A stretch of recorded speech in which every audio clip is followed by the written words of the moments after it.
How do you suppose the citizens of the United States would respond if I, as their president, were to propose that our national system of taxation be drastically changed?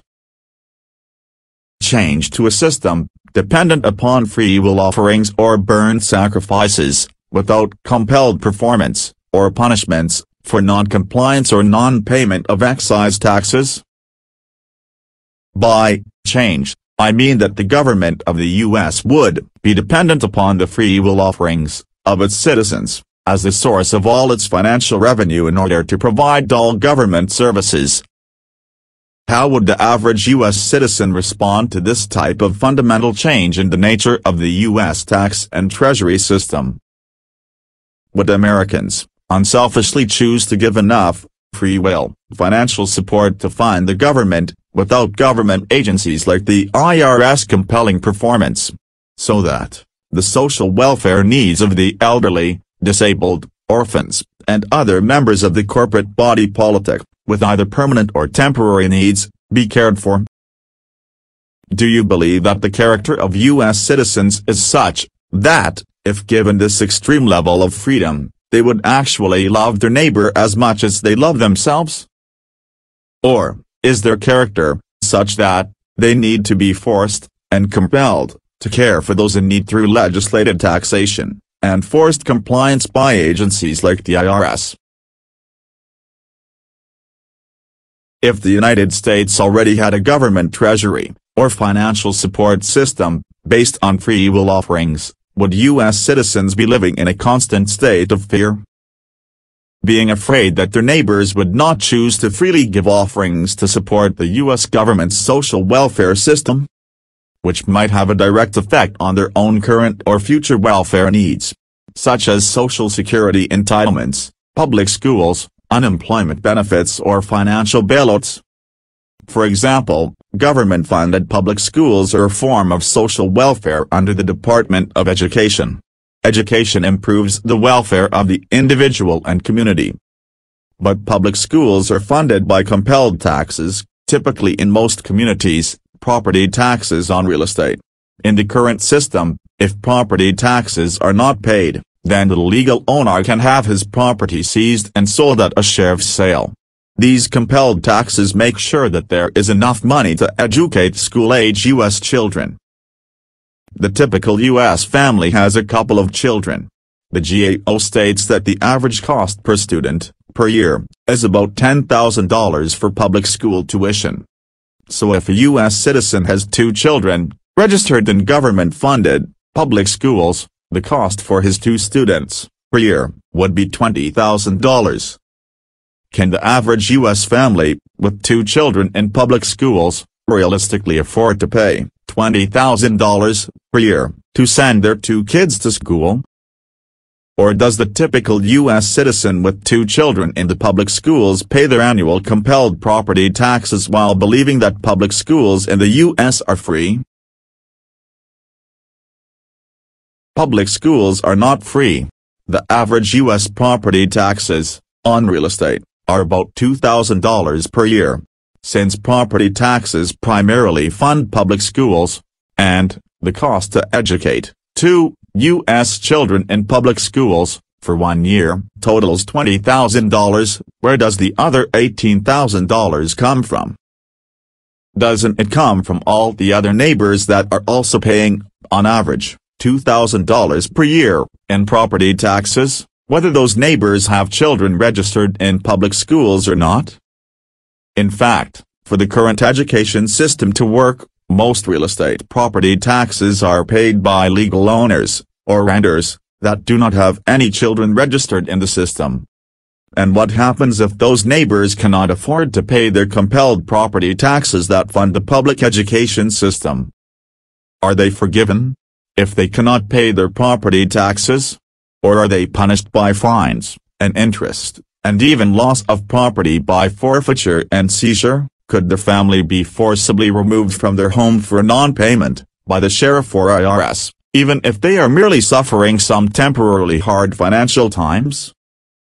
But what if this system was voluntary? What if there were no compelled property taxes and each family was totally responsible for educating their own children?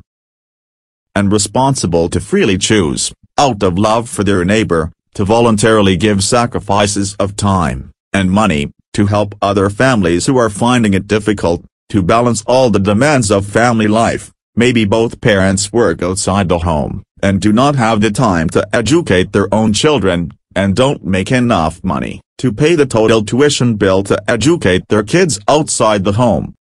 Would the people of the community freely choose to voluntarily help these struggling families out of pure love? Or would the people of the community turn their backs on these families in need, out of selfishness, passing their civic duty off onto a government agency to handle the problem? Of course, the government agency that handles the problem must be funded in order to do what it has been tasked to do. So the sloth of the people forces them to go under tribute. And tribute means the lazy and selfish citizens must be compelled to pay excise taxes, like gasoline, alcohol, tobacco and property taxes, to finance the system or suffer a penalty. Do you believe that the citizens in your community have an honorable, virtuous and loving character? Can they be trusted to love their neighbor as much as they love themselves? Do you have the character to take the personal responsibility to exercise the true freedom of choice required to honestly love your neighbors, community and nation? Do you believe that the character of the U.S. nation, as a whole, could be trusted to live in a truly voluntary community, willing to care for those in need without the use of threat, duress and coercion, compelled to perform on their agreements, by their own consent, application and participation, in the current, forced, system of social welfare, where agencies of the executive branch of government, like the IRS, make sure the citizens who owe a tax render their tribute to the U.S. Treasury, which funds all government services the people ask or pray for, including social welfare systems like Social Security, public schools and healthcare. So what do you think, America? Are U.S. citizens a virtuous, honorable, and loving nation that can live in a totally free and voluntary society? Or are U.S. citizens a selfish people that need a central government that regulates and controls the nation through compelled performance in order to have the resources needed to care for those citizens in need, that apply to the government for help and assistance? What is the true character and spirit of the U.S. body politic? I would love to live in a totally free and voluntary society that chooses to live according to the perfect law of love, like so many societies and nations in the past have chosen to live by. We believe that the only way to live is under the authority of a centralized government. But that is not the historical norm. Most societies throughout man's history have been voluntary societies without the centralized authority, but where each family in the community was its own estate with an elder to represent her and lead the family as a part of the larger community or nation. I believe that a free and voluntary society, led by the natural law of God, is how mankind should live and govern itself. Therefore, I am going to present a bill to the Congress, which will dramatically alter the government of the U.S., and change it into a government funded completely by free will offerings. It will only be able to provide for those in need, according to what the U.S. citizens freely choose to give to it, in order to serve those who look to, and pray to, the U.S. government for help and assistance. I will trust all U.S. citizens to write, call or email their expressed desires to their U.S. representatives for which form of government they want. One of love and free will, or one based on compelled performance, and punishment for non-compliance, in order to provide the social welfare for the citizens with permanent or temporary needs. Good night and God bless.